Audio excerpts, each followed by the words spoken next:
क्या कोई इंसान बिना नींद के जिंदा रह सकता है, या फिर अगर वो कुछ दिन ना सोए और फिर सोने का ट्राई करे तो क्या सब कुछ नॉर्मली फंक्शन करेगा? आप अपने वर्क के लिए, चाहे वो ऑफिस का हो या फिर कॉलेज का, अपनी नींद को सेक्रीफाइस करते हैं और रात रात भर जाग करके बाबू सोना वाली बातें, क्या ये सब कुछ सही है हमारी स्लीप के लिए?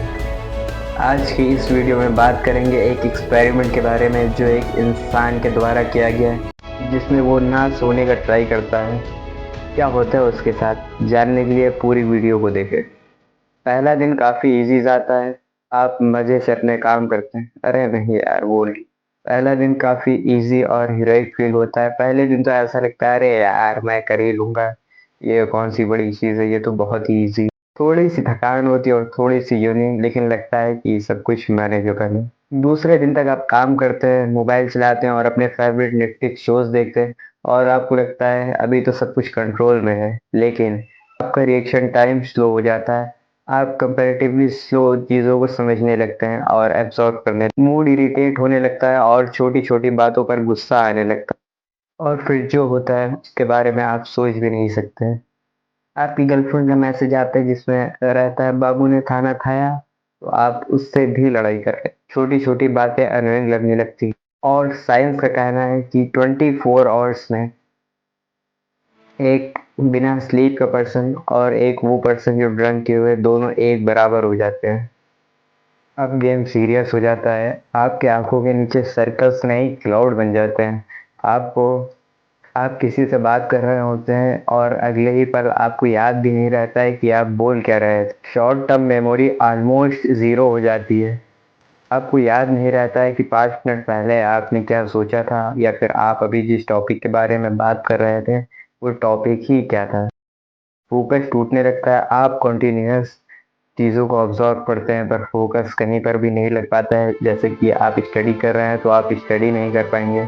आप मूवी देख रहे हैं, वहां से भी आपको फोकस टूट रहा है। आपको याद नहीं रह रहा है कि मूवी में पहले क्या हुआ था और अभी क्या हो रहा है। तो कभी आप हंस रहे हैं, कभी नेक्स्ट मोमेंट पर ही आपको गुस्सा आ रहा है। आपके इमोशंस बिल्कुल भी आपके कंट्रोल में नहीं है। ब्रेन के अंदर स्टॉर्म चल रहा होता है। आपके पास बिल्कुल भी आपका इमोशनल कंट्रोल नहीं रह जाता है। आप समझते हैं कि नींद का काम क्या है। जब आप सोते हैं तो ब्रेन अपने आप को रिपेयर करता है, टॉक्सिस निकालता है, मेमोरी को रिपेयर करता है और बॉडी को रिचार्ज करता है। REM स्लीप, जिसमें ड्रीम आते हैं, वो बॉडी को इमोशनली प्रिपेयर करता है। पर क्योंकि आप सोए नहीं है तो इमोशनल कंट्रोल आपका बिल्कुल खत्म हो जाता है। उसका रीजन यही है, आप सोते नहीं है तो यही सारे चीजें आपकी बिल्कुल ही खत्म हो जाए, यानी आप स्लोली डाइंग मशीन बन जाते।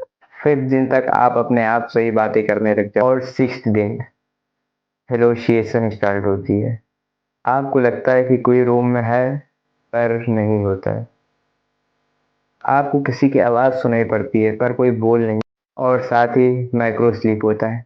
अगर आपको नहीं पता है माइक्रो स्लीप क्या होता है, तो एक्चुअली में माइक्रो में आप एक्टिव तो होते हैं, आपकी आंखें खुली होती है, मगर आपका दिमाग कुछ सेकंड के लिए बंद हो जाता है। आपको खुद ही नहीं पता चलता है। ये डेंजरस होता है। अगर सोचिए आप कार ड्राइव कर रहे हैं और वहां पर ये हो जाए, तो फिर तो आपका डायरेक्ट क्रैश हो जाएगा।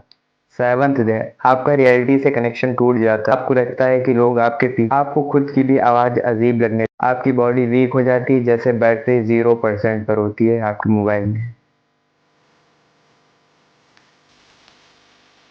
कई लोग तो इस पॉइंट तक पहुंच ही नहीं पाते हैं। आपको क्या लगता है, क्यों नहीं पहुंच पाते हैं?